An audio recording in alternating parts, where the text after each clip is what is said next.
মেয়েরা তো আজকাল রিলেশনশিপ করে 1 মাস না 2 মাস না, লং টার্ম রিলেশনশিপ 2 বছর 3 বছর 4 বছর।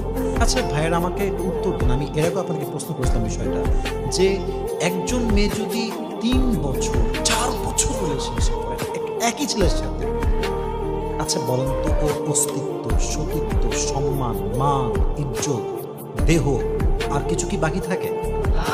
সবই তো শেষ হয়ে যাবে। তার মানে এই মেয়েটা বিয়ের আগে তার সব শেষ করে দিয়ে আসছে। কোথায় যায় না আজকে? হোটেলে যায়, কক্সবাজারেও যায় বয়ফ্রেন্ড, আপনি জানেন এটা?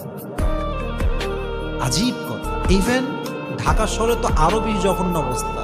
মেয়ের ফ্ল্যাট থাকে আলাদা, ছেলের ফ্ল্যাট থাকে আলাদা, ছেলেরা মেয়ের ফ্ল্যাটে যায়, মেয়ের ছেলের ফ্ল্যাটে আসে, খুবই কমন ফ্যাক্ট এটা। আচ্ছা বলেন তো, একটা হোটেলের রুমে একটা ছেলে একটা মেয়ে থাকলে, একটা ফ্ল্যাটের রুমে একটা ছেলে একটা মেয়ে থাকলে কি হইতে পারে?